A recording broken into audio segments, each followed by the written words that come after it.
The house on Wekker Hill. They told us not to go there. The locals spoke of the house in whispers. Wekker Hill, they called it. It sat crooked and dark on the edge of a wooded cliff, the kind of place that even animals avoided. No birds sang near it. No insects buzzed. Just whined, cold and sharp, like breath from a mouth that had long forgotten warmth. We were four: me, Sam, Jen, and Caleb. College students on a documentary project about America's haunted history.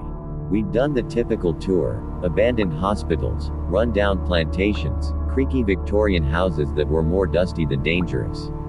But Wekker Hill, it was different. No one had been inside in nearly 70 years.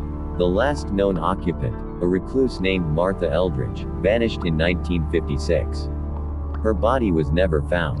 So naturally, we had to go. Arrival. It was colder than it should have been. October in Virginia usually brought crisp leaves and golden afternoons. But as we ascended the winding path to Wekker Hill, the trees grew gnarled and skeletal, clawing at the sky like dying fingers. Fog settled low to the ground, clinging to our boots. The house was worse than photos had shown. The walls leaned inward, as if the building were trying to collapse into itself. Shingles dangled like broken teeth. Windows, what few hadn't shattered, were smeared black. We set up camp in the yard. None of us dared sleep inside. Not yet. That night, Caleb recorded a strange sound on his mic, a faint dragging, like fabric scraping across wood. He laughed it off. Wind, he said. But his hands were shaking. Entry. We went in together. Inside smelled of mold and something faintly sweet, like rotting fruit. Dust floated in the air, thick enough to taste. The floor groaned with each step, almost warning us. The layout was typical: parlor, sitting room, dining area. But the walls, they weren't right. Every corner curved just a little too much. Shadows pooled even in direct light. Jen swore she saw something move behind a curtain, but when we checked, it was empty. Just dust and rot. In the basement, we found something. A room sealed by chains, the door marked with deep scratches, like fingernails. Sam cut the lock. Inside was nothing but a rocking chair, facing a mirror. That mirror, it didn't reflect us. At least, not right away. For a full 3 seconds after entering, the mirror remained empty. Then, slowly, our reflections bled into view, but they didn't move when we did.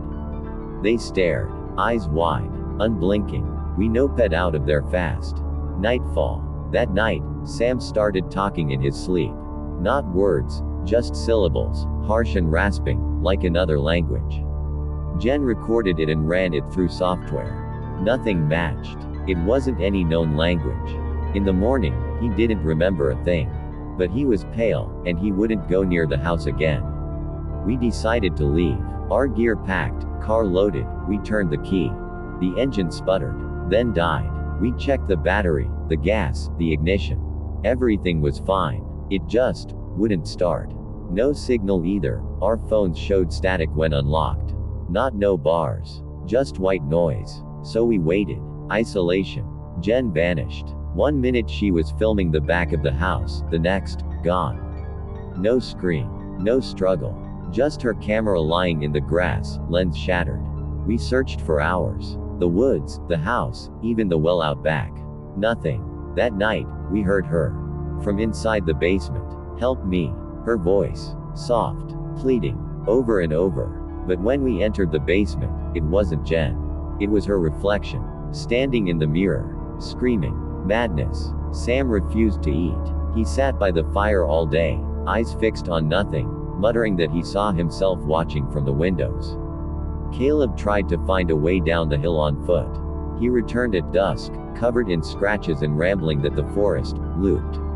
Every path curved back to the house.